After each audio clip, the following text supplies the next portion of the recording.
बोलिए वैष्णो मैया की जय। भक्तजनों, माँ वैष्णो देवी का मंदिर हिंदू मान्यता अनुसार शक्ति को समर्पित पवित्रतम हिंदू मंदिरों में से एक है, जो भारतवर्ष के जम्मू और कश्मीर राज्य में त्रिकुट पर्वत पर स्थित है। यहाँ पर मैया 3 पिंडियों के रूप में गुफा मंदिर में स्थापित है तथा दर पे आने वालों को दर्शन देकर उनके जन्मों जन्मों के संचित पाप कर्मों का नाश कर रही है, उन्हें मुक्ति का फल प्रदान कर रही है। जितनी रोचक माँ के भवन की चढ़ाई है, उतनी ही रोचक माँ के प्राकट्य की पावन गाथा है, जो आज मैं आपको संगीतमय रूप में सुनाने जा रहा हूँ। तो एक बार फिर से बोलिए, बोलिए वैष्णवी मैया की जय।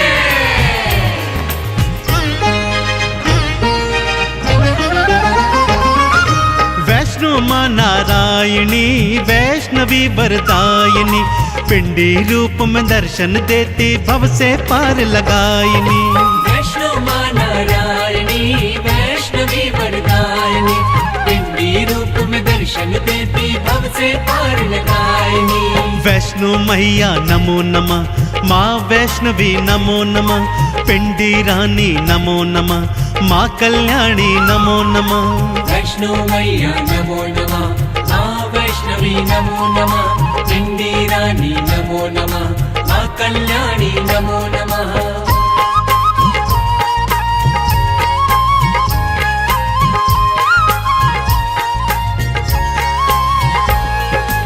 भक्तजनों, माँ के प्राकट्य की गाथा इस प्रकार से है।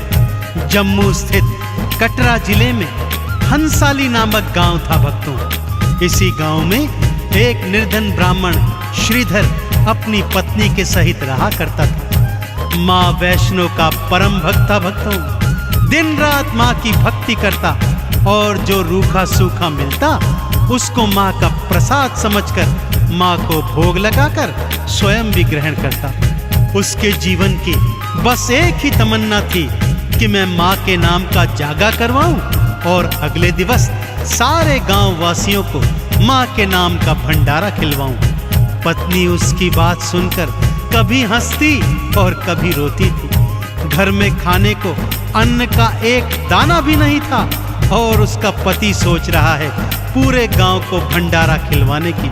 परंतु माँ का परम भक्त श्रीधर अपनी पत्नी से कहता, हे प्रिय, माँ ने जागे की और भंडारे की प्रेरणा दी है तो करवाएगी भी मेरी वैष्णवी मैया।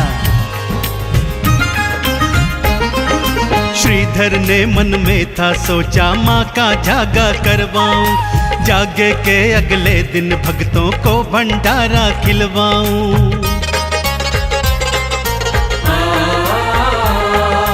पत्नी हंसती बात को सुनकर घर ना अन्न का दाना है और भंडारा खिलवाने को आपने मन में ठाना है।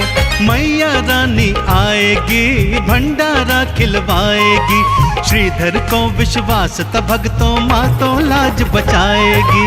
वैष्णो मैया नमो नमः, माँ वैष्णवी नमो नमः, पिंडी रानी नमो नमः, माँ कल्याणी नमो नमः।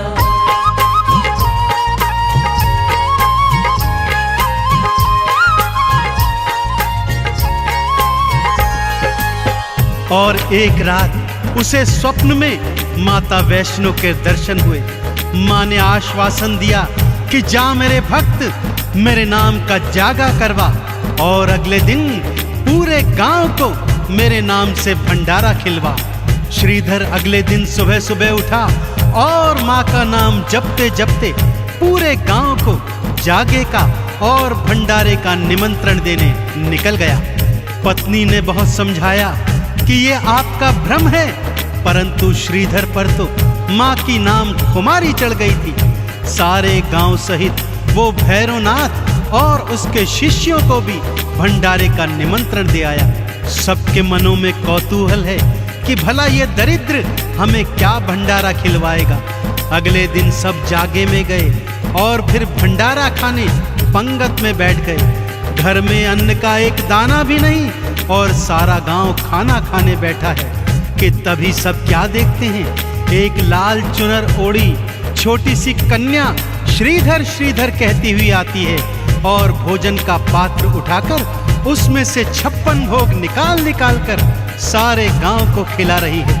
श्रीधर की आंखों से खुशियों के आंसू छलक रहे हैं। भक्तों, मैया का चमत्कार ऐसा ही है।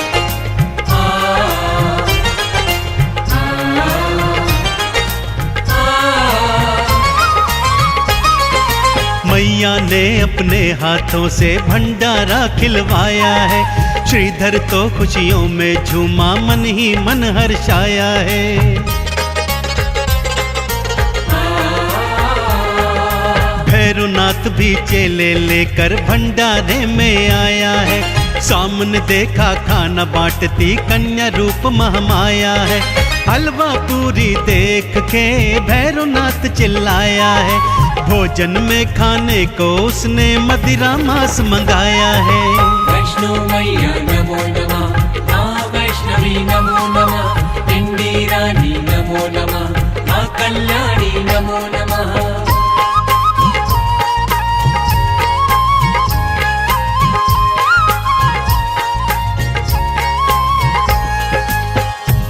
वैष्णो मैया ने भी अपनी माया चला दी। भक्तों, मांस के थाल और मदिरा के प्याले आ गए, परंतु ज्यों ही भैरवनाथ ने मांस का टुकड़ा उठाया, माँ की कृपा से हलवा चना बन गया। मदिरा उठाई तो वो माँ का चरणामृत बन गया। अब भैरवनाथ जान गया था यह कोई मामूली कन्या नहीं, अपितु साक्षात महामाया है। वो जैसे ही माँ को पकड़ने भागा, माँ लांगुर सहित त्रिकुट पर्वत की ओर पवन वेग से भाग निकली। मैया की अजब लीला है भक्तों। माँ और लांगुर आगे आगे और भैरवनाथ पीछे पीछे। दौड़ते दौड़ते लांगुर को जब प्यास लगाई तो माँ ने बाण मारकर धरती से गंगा प्रकट कर दी। आज भी सभी भक्त इसको बाण गंगा के नाम से जानते हैं और यहाँ पर स्नान करके अपने तन के रोगों को दूर करते हैं। आगे चलकर माँ एक गुफा में जाकर छुप गई और लांगुर बाहर पहरेदारी करने लगा।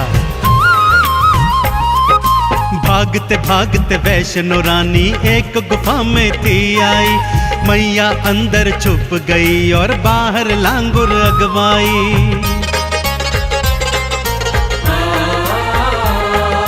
9 महीने तक लांगुर और भैरवनाथ का युद्ध हुआ।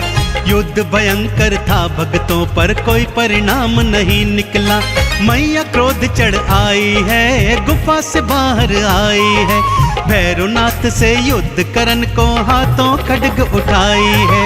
वैष्णो मैया नमो नमः, माँ वैष्णवी नमो नमः, पिंडी रानी नमो नमः, माँ कल्याणी नमो नमः।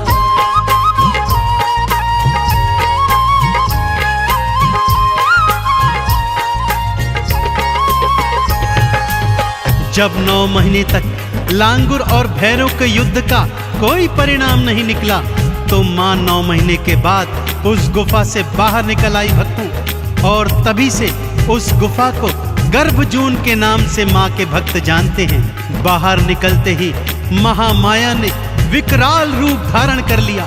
8 भुजाओं में अनेक अनेक अस्त्र शस्त्र धारण किए और माँ भैरवनाथ से युद्ध करने को तत्पर हो गई। भैरवनाथ को भी माँ के नाम की अलख जग गई भक्तों, परंतु जब तक वो अपने पापों की क्षमा मांगता, माँ ने खड्ग प्रहार से उसका शीश उड़ा दिया। भैरवनाथ का कटा शीश दूर जाकर भैरव घाटी में गिर गया और वो कटा शीश माँ के नाम का सुमिरन करने लगा। माँ ने भी दयावान होकर उसे अभय वरदान दिया कि जब तक मेरे दर्शनों के पश्चात तेरे शीश के दर्शन नहीं होंगे, मेरी यात्रा का फल संपूर्ण नहीं होगा।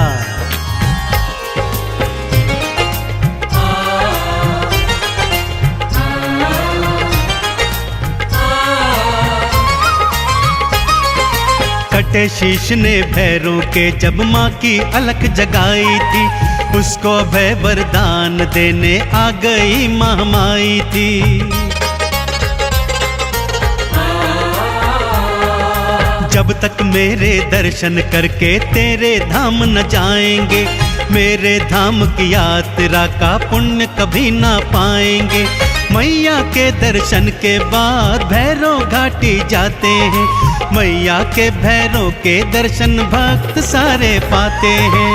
वैष्णो मैया नमो नमः, माँ वैष्णवी नमो नमः, पिंडी रानी नमो नमः, माँ कल्याणी नमो नमः।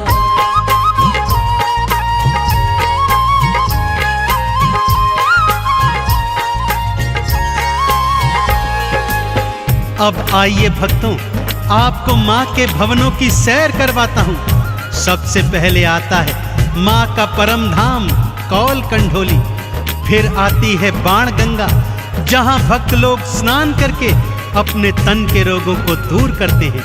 थोड़ा चढ़ाई चढ़ने के बाद दर्शन होते हैं चरण पादुका के, जहाँ एक शिला पर माँ के पावन चरणों के निशान हैं। भक्त इनका दर्शन करके आगे को बढ़ते हैं तो आती है वो पावन अर्धकुंवारी गुफा, जहाँ पर माँ ने 9 माह तक वास किया था। यहाँ दर्शन करने के पश्चात चढ़ाई थोड़ी कठिन हो जाती है भक्तों, और आगे हाथी मत्थे की सबसे कठिन चढ़ाई के बाद सांझी छत पर भक्त आकर कुछ देर विश्राम करते हैं और माँ के भवनों का दर्शन करते हैं। अब आती है माँ की वो पावन गुफा, जहाँ पर महालक्ष्मी, महासरस्वती और महाकाली पिंडी रूप में एक साथ सभी भक्तों को दर्शन देती है। तो बोलिए पिंडी रानी मैया की।